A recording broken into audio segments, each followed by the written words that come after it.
Hello, everybody. I hope all of you are well. I would like to be with you in Italy, but it will not be possible this time. I am presenting today a study that we are doing about adding value to Castor meal. This is a collaboration with different units of Embrapa and two universities, and it is also a partnership with Azevedo, which is the main industry of castor oil extraction in Brazil. Uh, Castor meal is the main byproduct of castor oil extraction. And for a long time, we are trying to use this byproduct as an animal feed, but we cannot because of the presence of the protein ricin, which is highly toxic. Presently, most of the castor meal in the world is used as organic fertilizer, and even it is burned sometimes for producing heat in the industry. And our objective is to use these to add a value to this product so we can use for different things with different price or more attractive to the industry. Uh, a quick scheme of the castor oil extraction. Castor seed goes to the industry and it goes through a heating and a crushing in a expeller press. And after the crushing, we have the castor cake. Then the castor cake goes through a solvent extraction with hexane. So the hexane extracts the oil. And after the solvent extraction, we have the castor meal. And this meal goes to an evaporation to recycle the solvent. And after the castor meal is the byproduct produced by the industry. I will show in the next slide that we discovered that this step of evaporation of the solvent is where probably the detoxification of the castor meal is occurring. This evaporation occurs about the temperature of boiling water and it lasts for 1 or 2 hours. And so this is enough for making the detoxification of the meal. This is an hemaglutination test of toxicity. It is made with rabbit red blood cells and it detects the presence of ricin. We can see that after the crushing, the castor cake has a lot of activity, so probably it's very toxic yet. And then it goes to the solvent extraction, and we can still detect some toxicity in the castor meal. But after the process of evaporation of the solvent, so we can no longer detect the toxicity using this test of hemaglutination of red blood cells. Then we find out, this is one of the studies, that the castor meal is a fine powder that we can easily separate in fractions by sieving. So we can see in the screen, in the left is the coarse fraction, and in the right, the fine fraction.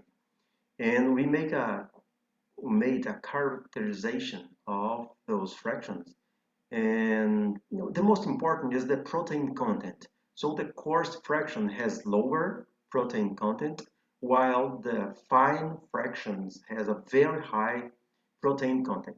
For instance, the finest fraction has as high as 75% of crude protein. So it's a lot of protein. And we find something like a cutting point about 0.5 millimeters of the particle size is when approximately the protein is changing. So in this point, the protein content became higher than the coarse fractions. This information is published with quite more details in the publication below. This is the nutritional composition of the castor meal fraction, separate in only two fractions, the coarse and the fine, and compared to corn flour and soybean meal, which are the most important components of the animal feed in many countries. I highlight only two of those characteristics that are protein. The coarse fraction has a lower protein content, 35, while the fine fraction reached 60% of the protein content.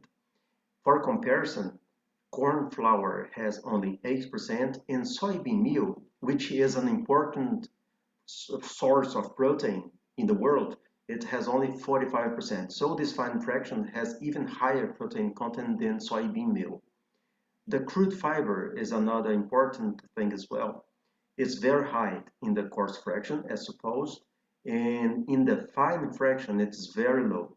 In this case, it is higher than the crude fiber in corn and soybean, but we believe that if this is important in some case, we can work a little more to reduce even more of these crude fiber content. This is an important information that although we cannot detect the toxicity in the Castor meal that is leaving the industry, we tested in broilers and we found that it's still toxic to broilers. So there is some ricin and there is some toxicity in the product. So it's not safe for any monogastric animal like pig, fish, or broilers or horse or anything like that. They cannot feed on castor meal right now, as it is today from the industry. But we found that for ruminants, for small ruminants, it is safe. This is an experiment that we made using the castor meal the way it is produced in the industry without any additional treatment for detoxification. We just took the material the way it goes out from the industry and we took to the experiment. And we fed 16 lambs for 2 months using the castor meal, replacing the soybean meal. That is the important source of protein. And we did that for 2 months, and we made a lot of evaluations in the animals, and we did not find any symptom of intoxication. We run blood tests, behavior of the animals, and the performance of weight gain and everything that we could, and we could not find anything that is symptoms of intoxication in those animals. The same study is in progress, another study is in progress, so we intend to feed this animal for 2 years at least, using the same thing, only feeding the castor meal as a protein source. And another thing is that we found an important thing is that the castor meal can also help in the control of gastrointestinal nematodes. For small ruminants in the world, this is an important problem because these nematodes are becoming resistant to all the chemical products that are using to control. And castor meal is playing an important role in controlling those kind of nematodes.